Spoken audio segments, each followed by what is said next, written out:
how this film sought to expose the CIA's MKultra program. Jacob's Ladder, which released in 1990, is a twisted tale highlighting the struggles of Jacob Singer as he traverses the hellish landscape of limbo. The film pushes the boundaries of horror while also extending its reach to real-world issues. The film provides an insight into the use of BZ chemicals in Vietnam and the CIA's involvement in procuring and deploying such weaponry. This is represented through Dr. Newman's experimental hallucinogen, which sought to give soldiers an edge on the battlefield by tapping into their primal rage, a trip straight down the ladder as Newman refers to it. We're first introduced to Dr. Newman during the end sequence of the film. Newman informs Jacob that the ambush we witnessed during the opening scene wasn't actually an ambush at all, and that the food supply of the platoon had been laced with trace amounts of Dr. Newman's experimental hallucinogen. During the opening sequence, we get a glimpse into the drug's not so consistent effects as we witness many of the soldiers appear to fit uncontrollably, while others appear to be fearless with a lack of direction, highlighting the experimental nature of the drug. We then learn that the entire platoon actually ended up tearing each other to pieces in a psychotic rage brought on directly by Dr. Newman's drug. Now, how does any of this tie into MKultra? So MKultra was a program conducted by the CIA from 1953 until it came to a halt in 1973 amidst the Watergate scandal. The program sought to weaponize fantasy-like hypotheses with the intentions of utilizing them within warfare.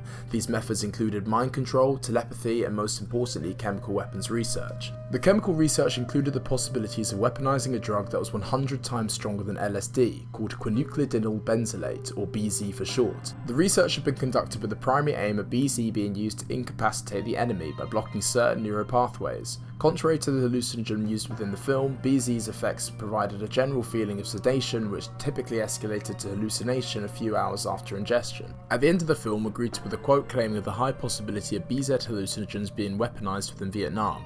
At the time in 1990, only a tip of the iceberg had been revealed in terms of the depth of the MKultra program, as the only information we had was from a Rockefeller report in 1975, which was conveniently released after the Watergate scandal. This report only highlighted the death of Frank Olson, a biochemist within the program who had died as a result of ingesting LSD. Outside of this report, it only really highlighted a few field studies involving college students, to which a 1977 report stated the majority of those students were actually unwilling test subjects. However, neither of these reports actually go into depth about the possibility of research garnered from the program being used in a foreign territory. Only 4 years after the release of the film, the US General Accounting Report stated that the CIA had been testing BZ hallucinogens on unsuspecting and suspecting subjects both at home and abroad. This included American soldiers. The BZ was used in more sinister settings as well against the Viet Cong militia during the Vietnam War. Now, its exact uses for it being used against the Viet Congs is unknown, but according to the MKultra files that did survive, we can see that the primary goal of the drug was to use it during interrogations to confuse the enemy through intense hallucinations that the drug produced. Many former Viet Congs have actually also testified to experiencing long-term neurological effects preceding exposure to the drug.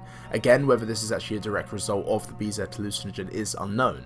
We did, however, find out later within the report that the US did eventually halt their research into the BZ and use of BZ in Vietnam due to its unpredictability on the battlefield, something that we did actually see kind of quoted with the beginning of Jacob's Ladder. We see that unpredictability throughout it. Now, I'm not saying that Jacob's Ladder is solely responsible for the expose of the MKultra program, but it was one of the first films to shed light on the dirty dealings of the CIA throughout the Vietnam War, and how science can be bent in such a way that it leads to such dire results. The film's brutal realism when it comes to the morality of modern politics is brave, and that literal demons in the film could be compared in the same setting to the government at the time, showing us that hypothetical horrors are much realer than we could ever imagine.